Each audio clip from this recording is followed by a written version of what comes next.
Азыркы учурда Кыргызстанда коррупцияга каршы күрөш аеосуз уланууда. Жыл башында президент Садыр Жапаров коррупцияга каршы күрөштү күчөтүү жөнүндө мыйзамга кол койгон. Анын жыйынтыктары кандай болууда? Бул боюнча министрлер кабинетинин төрагасынын орун басары УКМК төрагасы Камчыбек Ташиевден маек алмакчыбыз. Саламатсызбы? Бүгүн бүткүл дүйнөлүк коррупцияга каршы күрөшүү күнү. Негизи эле ушул Кыргызстанда коррупцияга каршы күрөшүүнүн жыйынтыгы кандай болуп атат? Анын алкагында кандай иштер аткарылды? Өзүңүздөргө жакшы белгилүү болгондой, бул коррупция күнүнө карата эмес, бирок мамлекетибиздеги коррупцияга каршы күрөшүүнүн жыйынтыгын 2025 жылдын аягы келе атат. Биз да чыгарууга белсенип отурабыз. Быйылкы жылы ушу коррупцияга каршы күрөшүү негизинен өтө мындай орчундуу, улуттуу жана мамлекетибиздин тарыхында болуп көрбөгөндөй чоң күрөштү жаратты. Өзүңүздөр жакшы билесиздер, коррупция бул кайерсиз жерде. Коррупция бул жөнөкөй адамдардын арасында эмес. Бул эми коомубузда жөнөкөй адамдардын арасында коррупцияны жараткан негизинен мамлекеттик органдар.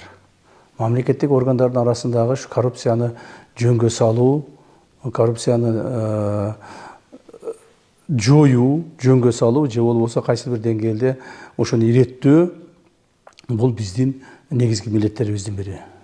Өзүңүздөр жакшы билесиздер, мамлекеттик органдардын арасында коррупция негизинен бюджеттик каражаттарды бөлүштүрүүдө, аларды пайдаланууда жана алардын жыйынтыгын чыгарууда көп нерсе билинет. Андан сырткары кызматтык абалдан пайдалануунун негизинде жана жеке өзүнүн кызыкчылыгына ошол бюджеттик финансылык каражаттарды өзүнө ыйгарып алуунун негизинде башталат да коррупция негизинен. Мына ошолорду тартипке салуу үчүн бизде көптөгөн жумуштар жүрүп келе жатат. Мына акыркы ошол 2020 жылдан бери урматтуу президентибиз Саадар Кожоевичтин бийликке келгенден бери айтканы негизги маселеси ушул: коррупцияга каршы күрөш жана улуттук, то есть уюшкан кылмыштуулукка каршы күрөш. Ушул эки нерсени биз турмушка ашырып ала турган болсок, коомубузда, мамлекетибизде мыйзамдын чегинде жана элибиздин аң сезим, акыл эс тутумунун негизинде ушуну ишке ашырып ала турган болсок, анда мамлекетибиздеги башка өзгөрүүлөр, өсүү өнүгүү өзгөрүүлөрү тез, ыкчам, ылдам жана натыйжалуу жүрүшүнү баарыбыз билебиз. Ошондуктан өзүңүздөр жакшы билесиздер, айрыкча ошол 2020-дан баштап 2024 чейин, 4-түн аягы 25-ке чейин биз негизинен көпчүлүк убактыбызды, көпчүлүк акыл эсибизди, көпчүлүк мүмкүнчүлүгүбүздү ушул чек ара маселелерин чечүүгө жумшадык да. Себеби бул дагы мамлекетибиздеги эң орчундуу маселе болгон. Чек ара маселесин чечсек, андан кийин ички өзүбүздүн коопсуздугу камсыз кылабыз деген маселе туулган да. Мына ошонун негизинде биз 2024 жылдын аягына чейин чек ара маселесин чечтик. Бул коңшу Өзбекстан мамлекети менен жана коңшу Тажикстан мамлекети менен биздин мамлекетибизге ыңгайлуу шарттар менен, биздин мамлекетибизге, эли журтубузга керектүү шарттар менен ошол чек ара маселелери чечилди. Эми 2024 жылдан баштап биз ушул айрыкча коррупция элементтерине каршы күрөшүүнү күчөттүк. 2024, 23, 24 жылдардан баштап иштегенибиздин натыйжасында көптөгөн ууруларды, коррупционерлерди, зыянкечтерди, коомубузга, мамлекетибизге зыянын тийгизген адамдарды биз жоопко тарттык. Жана алардын мал мүлкүн, алардын каражаттарын, алардын ошол мыйзамсыз пайдаланган, менчиктештирип алган мүлктөрүнү биз мамлекетке кайтардык. Бирок ошол эле мезгилде алар жоопкерчиликтен кутулуп кетип атты да. Муну коомубуз да кайтып атты, элибиз да кайтып атты. Эмне үчүн кече эле могуну камадыңар эле, коррупционер деп. Бүгүн болсо муну аш тойдо жүрөт. Кече эле тигини камадыңар эле, бүгүн болсо монтип ойноп жүрөт. Эч ким камалып түрмөгө түшүп, же болбосо ошо жазасын албай атат. Макул мал мүлкүн алып атасыңар. мамлекетке. Макул жанагы ошол мыйзамсыз топтогон же болбосо элге зыян келтирип, мамлекетке зыян келтирген нерселерди алып атасыңар. Бирок өздөрү жаза албай калып атпайбы? Силер аларды камаган менен алар мындай кайрадан эле чыгып кетип атпайбы? Кайрадан эле эл арасында жүрүп атпайбы? Буга эмне жооп бересиңер деп элдер бизден талап кое баштады. Бул талабы туура бир жагынан. Элибиздин айткан талабы туура, себеби мен өзүм да ушуга туш болгонмун. Бир чоң эле мамлекеттик чиновникти биз камаганбыз. Эме мурда мындай премьер-министр болуп иштеп жүргөн бирөөнү ушуну камаганбыз. Андан кийин эле бир мындай мероприятияда Кур'ан окутуу болсо керек эле, ал киши ушу менин жаныма отуруп калыптыр да. Анан мен ушунчалык өзүмдү мындай ыңгайсыз сездим. Туура ал кишинин биз завод фабрикаларын алдык, мал мүлкүн алдык, жана башка айткандай баардыгын алып мамлекетке өткүздүк. Бирок ал киши менин жанымда отуруп калганда ошол жерде жеген тамагым дагы ушул тамагыма, ушу кекиртегиме тыгылып турду да. Ушу отурган столум дагы бир нерсе жаман жерде отургандай болуп өзүм такыр жаман сездим да. Себеби дегенде ал адамды биз камаганбыз, ал адам штраф төлөп чыгып кетти дагы. Кечээки коррупционер деген адамыбыз эле менин жанымда отуруп калды. Андан сырткары ошол штраф төлөп, коррупцияга байланышып, коррупциялык элементтерге байланышып камалган адамдар, айрыкча мамлекеттик кызматкерлер болгондо, алар кайрадан чыгып эле штрафты төлөгөндөн кийин кайрадан чыгып соттуулугун жоюп туруп, кайра мамлекеттик кызматка кирип кетип атышты. Анан кирип алып туруп кайрадан повторно деп коет го, кайрадан эле ошол кылмыштарын жасай башташты. То есть адам оңолбойт экен да. Демек, биз бул жерде ойлондук, биз кайсыл бир орчундуу чараларды колдонушубуз керек. Орчундуу чараларды колдонбосок, бул биздин жасаган жумушубуз финансылык жактан, мал мүлк жагынан пайдасын бергени менен элдин аң сезими тарабынан, ошол коррупцияны жасаганды токтотуу тарабынан көп натыйжа бербей аткандыгын биз да сездик да. Ошон үчүн эмне кылдык? Ошон үчүн урматтуу президентибиздин менен чогуу биз ошо коррупцияга каршы, коррупция элементтерге каршы статьяларды өзгөртүүнү жана бир топ мыйзамдарга чоң өзгөртүүлөр киргизүүнү чечим кылдык. 2024-жылдын аягына чейин ошол мыйзамдарды иштеп чыктык жана кабыл алдык. Президентибиз 2024-жылы 30-декабрда ошол мыйзамга кол койду. Ал мыйзамда эмне деп турат? Эгерде ушуга чейинки мыйзамдарда, айрыкча коррупция элементтерине каршы күрөшүү мыйзамдарында 14-15 статья бар. Так, ошол ал статьяларды айтып берем азыр. Ошол статьяларда колдонгон, колго түшкөн, ошол жанагы колго түшкөн дегенде булар ошол статьялар менен айыпталып, анан кийин күнөөсү толук далилденген адамдар штраф менен бошоп кетип атты. Эмне үчүн? Себеби эгерде ал адам өзүнүн кылган күнөөсүн мойнуна алса, келтирген зыянды толуктап берсе мамлекетке, жана тергөө кызматы менен кызматташкан болсо, эгер ошол 3 тергөө элементтерин ал аткарган болсо, ал соттон мыйзамдын чегинде штраф менен бошогонго укугу бар болуп калды да. Анан сотторго барат, соттор аларды штраф негизинде анан чыгарып жиберип атышты. Же болбосо пробационный срок берип атышты. 1 жыл, 2 жыл баягы условный срок берип атышты. Эми ошонун баарын өзгөрттүк. Азыр жаңы кабыл алынган мыйзамда ошо күнөөлөнгөн адам өз күнөөсүн мойнуна алса дагы, тергөө кызматы менен кызматташса дагы, келтирген зыянды ордуна койсо дагы, ошол коррупциялык статьяда каралган сроктун жарымын түрмөдө өткүзүш керек.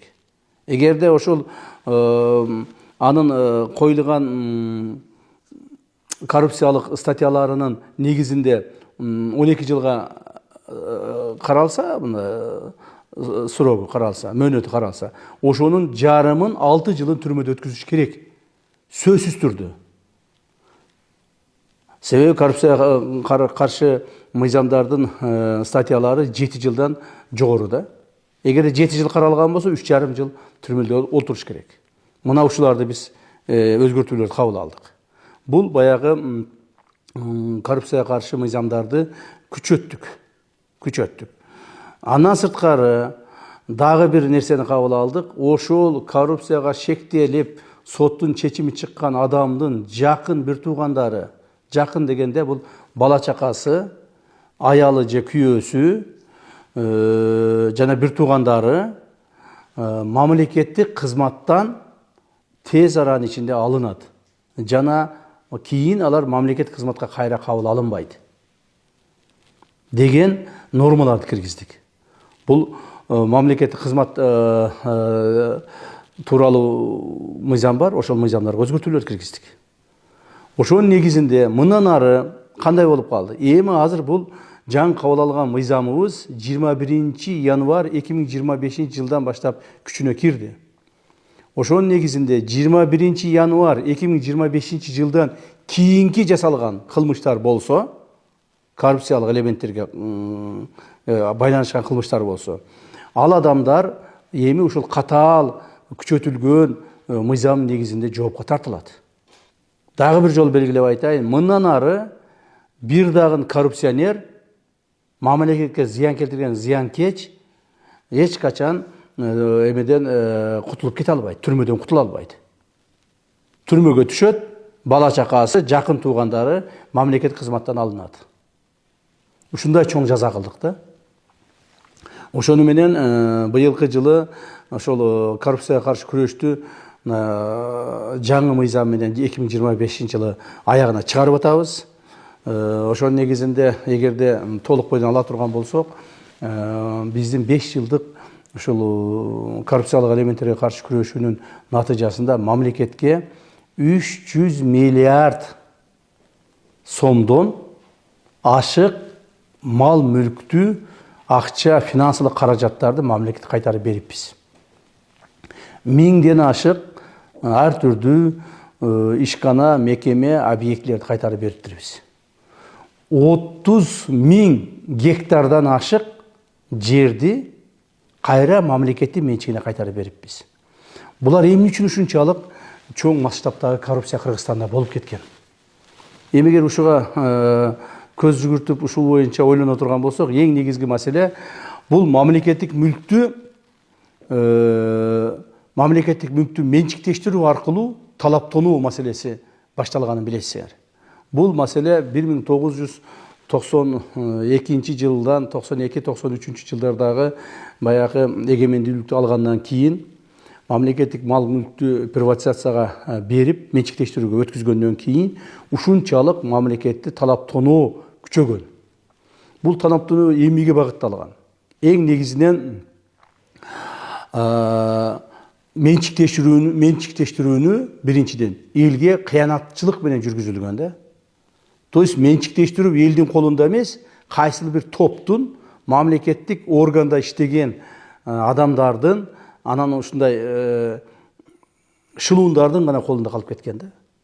Элибиз 20, 30, 50 жылдап топтогон байлыкты, мал мүлктүн бардыгын ушу шылуундар менчиктештирип алган. Ошонун негизинде мамлекет жакырланып кеткен. Анан ошол менчиктештирип алган эми ал эле мыйзам менен жасашкан да. Бирок ошол менчиктештирүү маалында негизинен мыйзамдар бузулган.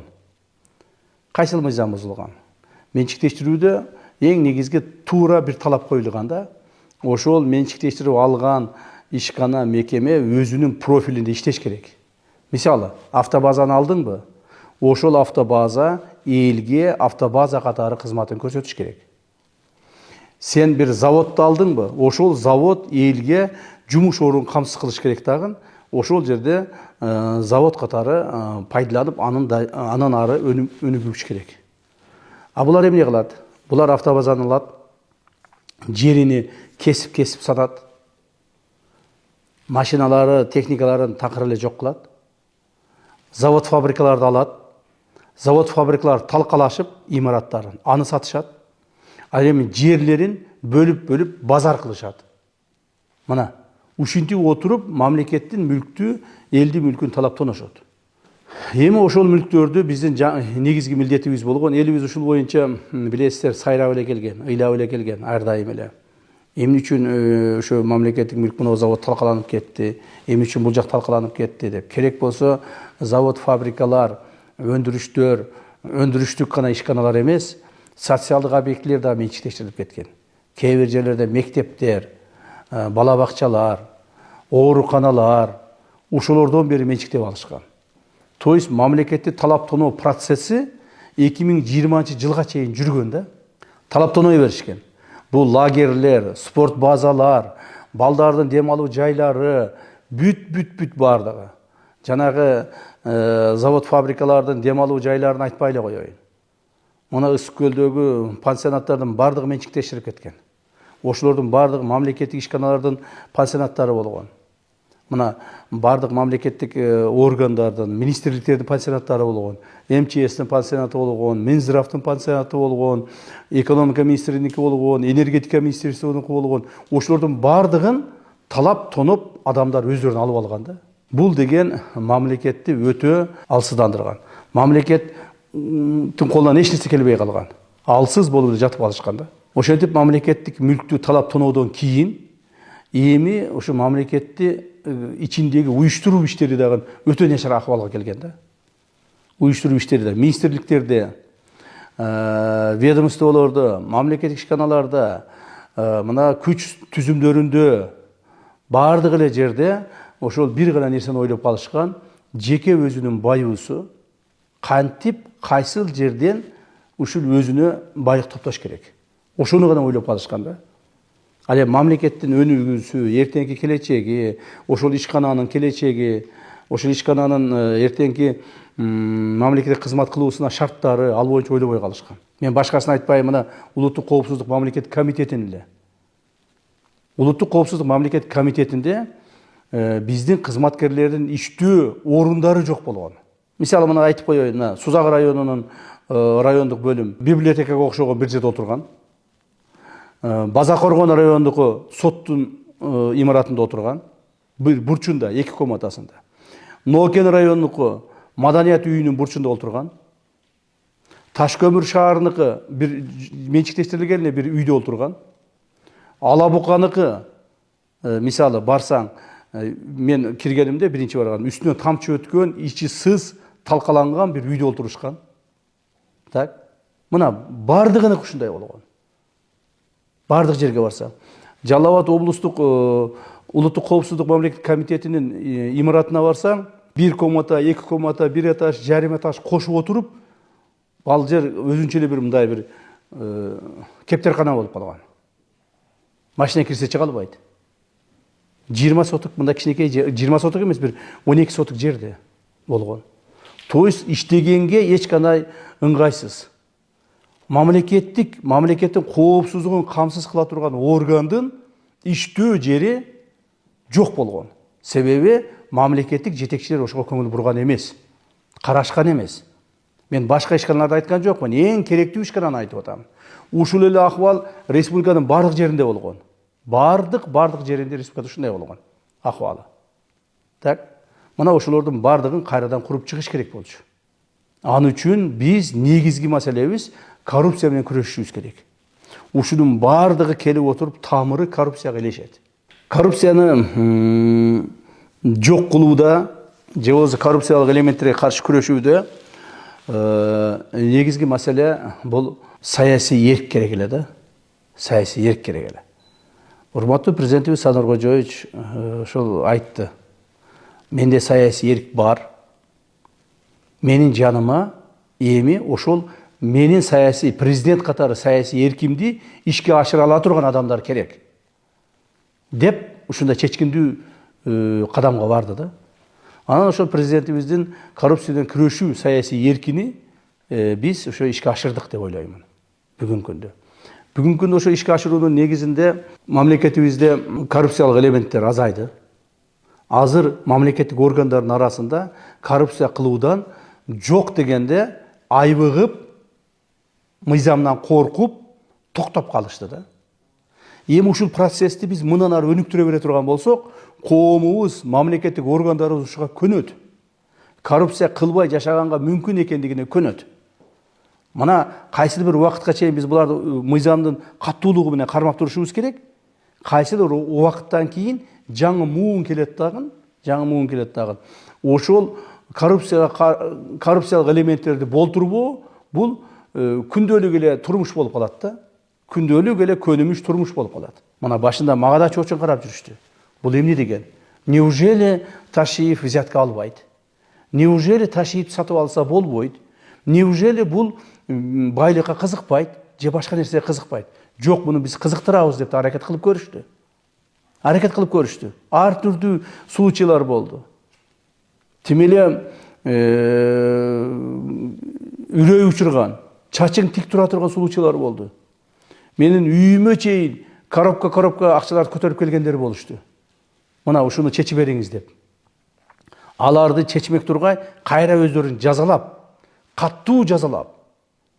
Ошондон кийин алардын бардыгы бир жагынан түшүнүштү. Мына башында баягы ушу коррупция менен күрөшөбүз деп биз буларга каттуу, аеосуз күрөш ачкан маалда бизди жаман көргөндөр да көбөйгөн.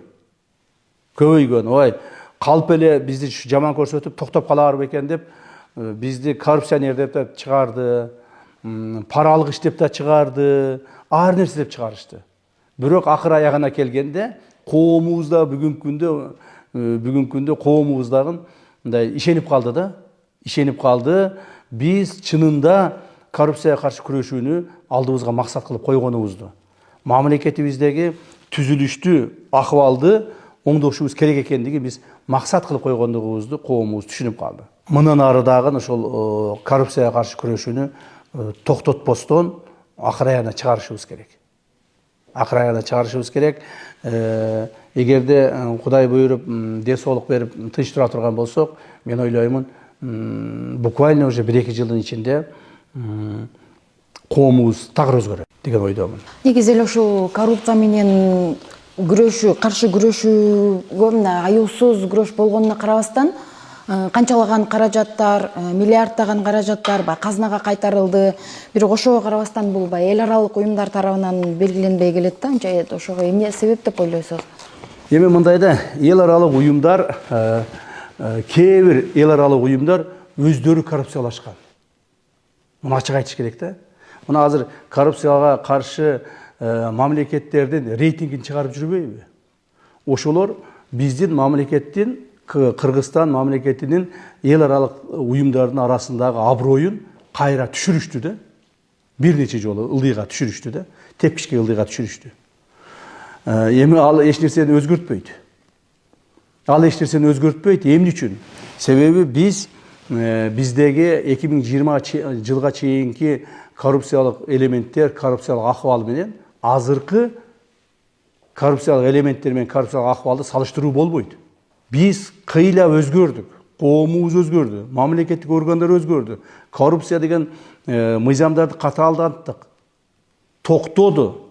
Да, бизде азыр коррупция бир ылдыйкы ченемдерде болуп атат, азыраак болуп атат. Бирок алар деле токтойт. Аларга деле азыр мыйзам таасирин берет. Биздин ишибиз, биздин кылган аракетибиз таасирин берет. Токтоду. Бирок биз чет элдик ошол коррупциялык рейтингди түзгөн уюмдар булар саясатташып кетишкен да. Бүгүнкү күндө мен мындай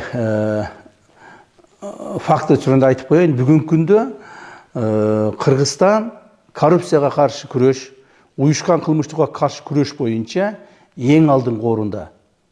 Мурдагы союз мамлекеттеринин арасында.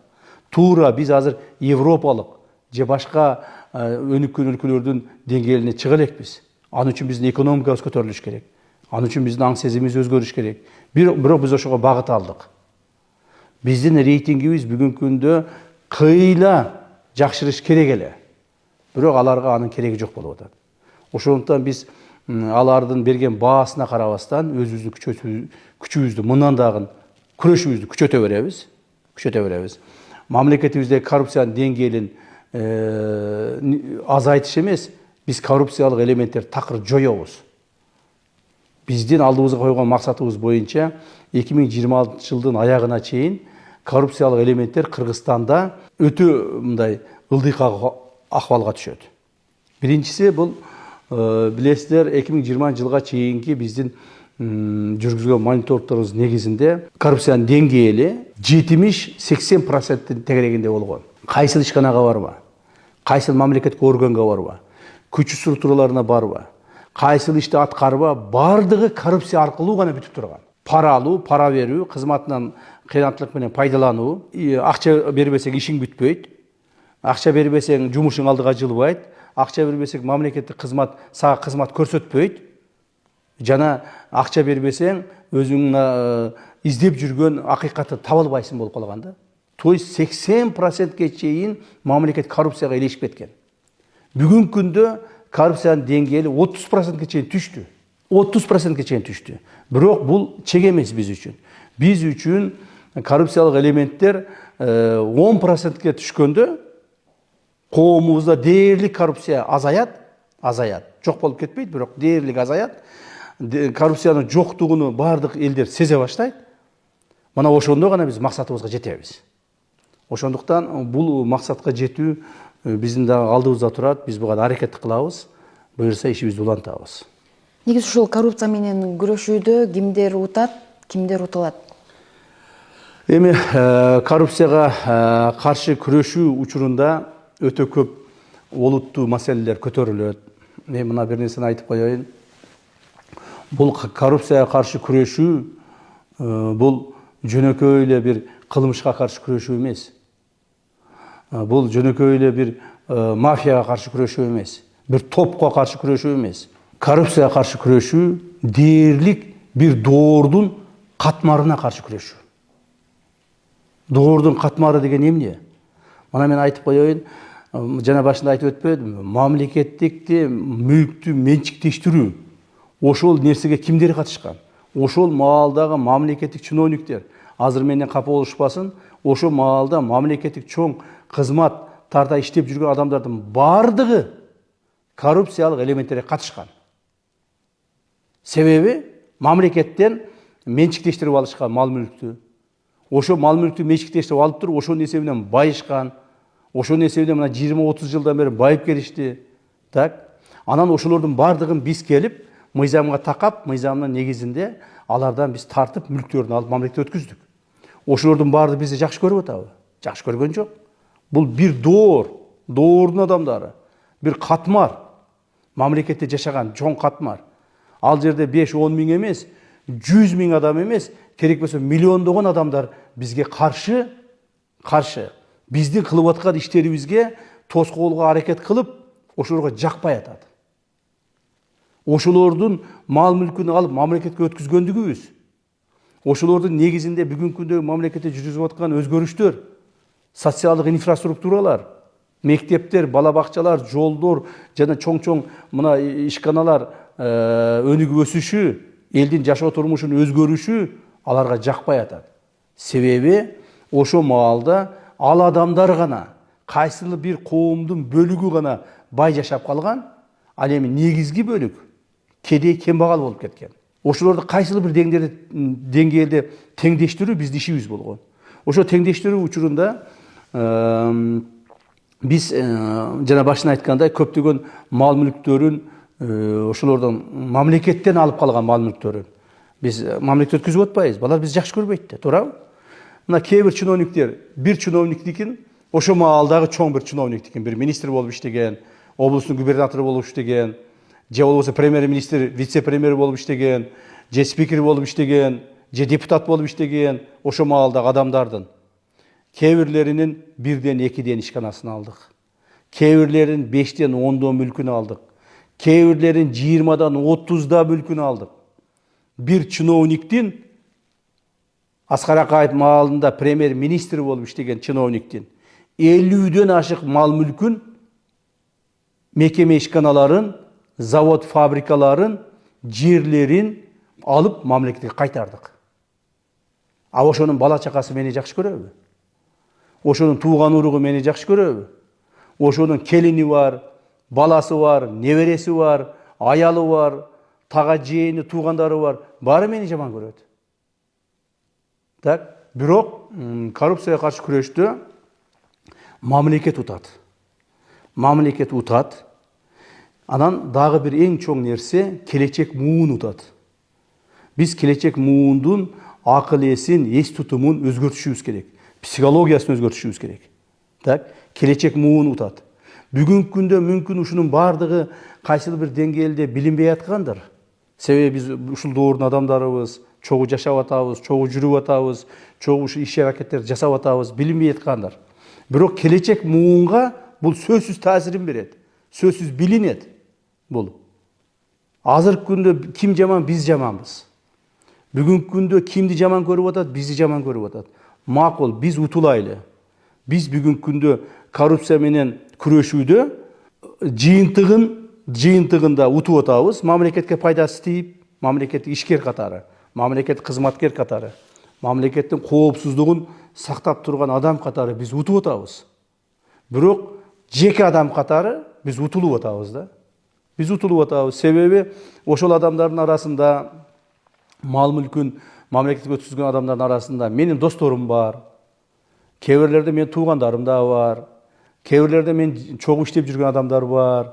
Ошол менин досторумдун достору бар. Досторумдун туугандары, кайнаталары бар. Так? Ошон үчүн бизге өтө оор. Бүгүнкү күндө мен мурдагы ушул кызматка келгичекти досторумдун, жакын тууган уруктарымдын бир 70%-ин жоготтум десем болот да. Жоготтум десем болот. Себеби алар менен мен уже бирге чай ичпей калдым. Менин кызмат абалым жогордугунан эмес, менин жасаган жумуштарымдын негизинде. Алардын мамлекетке кылган кыянатчылыгыны көпчүлүк жерде ачып, кылмыштарын ачып, анга мыйзамдык жоопторду берип атабыз. Демек, биз дагы бир жолу айтайын, ушул коррупцияга каршы күрөшүүдө ким утулду дегенде, мен ойлоймун, бул жерде негизинен мамлекет утат, келечек муун утат, коом утат, бирок коррупцияга каршы күрөшкөн адамдар ар дайым утулат да. Утулат. Мен ойлоймун, биз деле ошол деңгээлде, адамдык деңгээлде биз деле утулуп атабыз. Кайсы бир адамдар мени жаман көрүп атат. Но бирок жаман көргөнү менен анын пайдасы элге тийип атат деген ойдомун да. Ушул эле күрөштүн алкагында баягы буга чейин айттыңыз го, ар кандай коркутуу үркүтүүлөр болгонун, анан негизи эле ушул коррупцияга каршы күрөшүүдө мындай жоготуусуз болбосо керек да. Баягы досторум азыр мамиледе болбой калды деп атасыз. Эмне жоготтуңуз, эмне таптыңыз? Мен дагы бир жолу айтайын, биз бул мамлекеттик деңгээлдеги коррупцияга каршы күрөштү аягына чыга элекпиз. Биз дагы аягына чыгабыз, буюрса. Мен ойлоймун, эң негизги тапканыбыз биз ошол мамлекетибизде мыйзамдуу тартипти орноттук. Азыр көп эле айтып атышпайбы, ташыйып келсе эле коркуп кетишет, ташыйып келсе эле ошол чуркап калышат, иштеп калышат депчи. Бул менин фамилиям эмес, бул мыйзамдын фамилиясы. Мыйзамдын иштей баштагандыгынын көрүнүшү да. Эл, коомубуз ошол эле мыйзамды бузгандар ошол мыйзамдын иштей баштаганын тааный башташты да. Мына ушул тартип деген болот. Коомубузда, мамлекетибизде мыйзамдуу тартип орнола баштады. Мына биз ушуну уттук. Биз ушуну жасадык. Ушуга биздин эркибиз, күчүбүз, мүмкүнчүлүгүбүз, акыл эсибиз жана саясий эркибиз жетти. Мен жана башында айткандай, урматтуу президентибиздин саясий эрки коррупция менен күрөшүүгө, уюшкан кылмыштуулук топту жок кылууга жетти да. Мына ушуну менен биз уттук. Ал эми биздин жоготуубуз эмне? Биздин жоготуубуз негизинен башында эле айтып өткөндөй, биз бул өмүрдө чогуу жүргөн, көптөгөн тааныш тамырларды, досторду, жакын тууган уруктарды жоготтук. Себеби алар, мен билем, көптөгөн мен өзүм жакындарым деле камап салбадымбы. Мына мен азыр айтайын сизге, ачык эле айтайын. Бүгүнкү күндө менин бир кудагыйым түрмөдө турат. ГКМдын СИЗОсунда турат. Эмне үчүн? 2022-23 жылдары кылган кылмыш үчүн. Ошону чыгарабыз деп мага кимдер гана келбеди. Бир тууган агам, ошонун кудагыйы, баласынын кайненеси.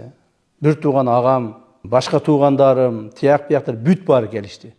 Мен эч кимсе жол бербедим. Ал олтурат, жана ал мыйзамдуу жазасын тартыш керек да.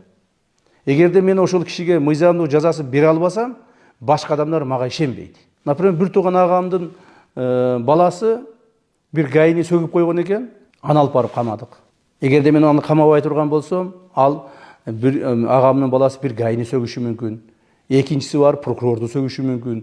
Үчүнчүсү бар акимди сөгүшү мүмкүн. Коомубузда ошондо баягы тартип эмес, бардак башталат да. Ошол болбош үчүн ошо көз өтүп кеткен бир тууган агамдын баласын апарып мен камадым. Анын бир туугандары жана башкалардын бардыгы мени жек көрүшүп атат. Жек көрсө эмне кылайын? Мен үчүн мамлекеттик тартип керек. Мен азыр ушу мамлекеттик тартипти орнотууну, ички сырткы коопсуздукту камсыз кылуунун жетекчиси катары, ошол органдын жетекчиси катары. Өзүм принципиалдуу болбосом, анда бул органды мен мамлекеттик органды башкара албай калам да. Ошондуктан жана сиздин сурооңузга жооп берип жатып ойлонуп кеттим. Ал эми ушул коррупцияга каршы күрөшүүдө, уюшкан кылмыштыкка каршы күрөшүүдө жеке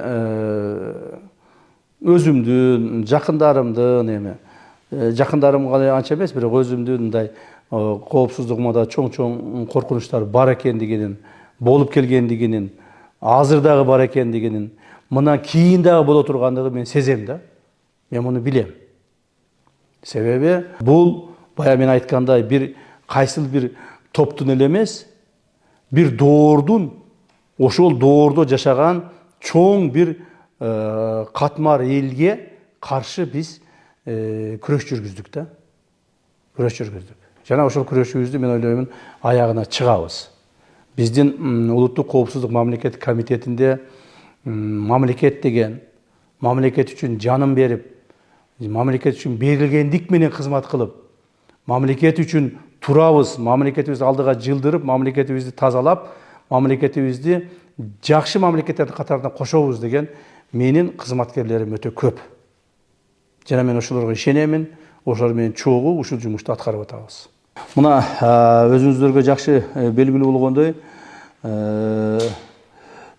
биздин коррупцияга каршы мыйзамдарыбыздын 14 статья бар, бизде 14 статья бар биздин кылмыш жаза кодексинде. Ошолорду мен бирсе атап коеюн.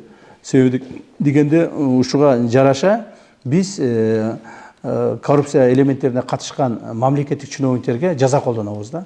Бул мисалы мына 336-берене коррупция беренеси, 337-берене кызмат абалын кыянаттык менен пайдалануу, 338-берене бийликтен аша чабуу, 338-берене биринчи пунктунда мыйзамдуу ишкердик ишине тоскоолдук кылуу, 339-берене билип туруп пайдасыз контракт түзүү, 340-берене мыйзамсыз баюу беренеси, 341-берене кызмат адамынын ишкердик ишке катышуусу, 342-берене пара алуу, 343-берене опузалап пара алуу, 344-берене пара алууда ортомчулук кылуу, 346-берене кызматтык жасалмачылык, 347-берене паспорттук мыйзамсыз берүү, жана 348-берене шалакылык. Бул деген ушул беренелер менен, ушул 14 берене менен биз коррупцияга каршы күрөшүүнүн мыйзамдарын күчөттүк да. Эгерде ушул беренелер менен, ушул 14 берене менен түшкөн мамлекеттик кызматкер, чиновник, муниципалдык кызматкер боло турган болсо, мыйзам чегинде катаал жазаларын тартышат. Ошондуктан мен дагы бир жолу кайрылып айтып кетер элем, урматтуу мамлекеттик орган жетекчилери, муниципалдык кызмат жетекчилери, күч структуранын жетекчилери, жана ошол жерде иштеген кызматкерлер, баарыңыздарга ошол мамлекетибиздин ички сырткы коопсуздугун сактоо кызматынын башчысы катары, улуттук коопсуздук мамлекеттик комитетинин башчысы катары кайрылуу жасап айтып кетейин. Бул коррупциялык элементтерден, коррупциялык беренелерден түшүп калбаш үчүн сөзсүз түрдө таза иштегиле. Эгер таза иштей албасаңар, мамлекетке таза кызмат кыла албасаңар, принципиалдуу боло албасаңар, бала чакаңарды ошол таза эмгек пешенеттер менен бага албасаңар, анда мамлекеттик кызматтан бошонгула. Ачык айтайын. Бошонуп, өзүңөрдүн бизнесиңерди кылгыла, ишкердик менен алектенгиле, жана көбүрөөк акча тапкан жака баргыла. Мамлекеттик кызматта туруп, ушул мыйзамдарга, катаал мыйзамдарга туш болуп калсаңар, анан кийин дагы ыйлап келбегиле. Тууган уруңарды, бала чакаңарды, жакындарыңарды азапка салбагыла. Эгерде колуң туткак болсо, коррупциясыз жашай албасаң, анда кызматтан бошон. Мына азыр бир нече мамлекеттик органдын жетекчилери, кызматкерлери отурушат. Мыйзамды бузуп, ошол коррупцияга элементтерге аралашкандан кийин тууган уруктары келет. Ал андай эмес эле деп. Мына азыр бир апабыз бир 3-4 жолу кайрылды интернет аркылуу. Ушуну мисал кылып айтып коеюн. Кара Балта шаарынын мурдагы мэринин апасы. Ошол апабыз кайрылган сайын менин жүрөгүм ооруйт. Ошол апабыз айткан сайын мен ушул чын айтканда апанын акыбалын көрүп туруп ыйлагым келет. Бирок ошо Кара Балта шаарынын мурдагы мэринин кылган кылмыштары тергөө амалдарынын негизинде толук такталып, азыр сотко өткөзүлүп берди. Эми ал бала жаңы мыйзамдын негизинде, катаалданган коррупциялык мыйзам негизинде өзүнүн жазасын алыш керек. Аны эми сот чечет. Канча жаза берет, аны сот чечет. Бирок ошол эле мезгилде мына ушундай акыбалга ата-энени, апаларыбызды, бир туугандарыбызды, балдарыбызды салбашыбыз керек. Дагы бир жолу кайрылып коеюн. Мамлекеттик, муниципалдык, укук коргоо, күч түзүмдөрүндө иштеген биздин кызматкерлер. Эгерде коррупциясыз иштей албасаңар, кызматтан бошоп, башка ишке баргыла. Бирок коррупция менен колго түшкөндөн кийин ыйлап келбегиле. Коррупция менен колго түшкөндөрдүн бардыгын катаал жазасын беребиз. Мени жакшы көрөсүңөрбү, жаман көрөсүңөрбү, мен мамлекет үчүн иштеп атам, мамлекет үчүн аягына чейин иштейбиз. Бизге коюлган, президент тарабынан коюлган тапшырма ушундай.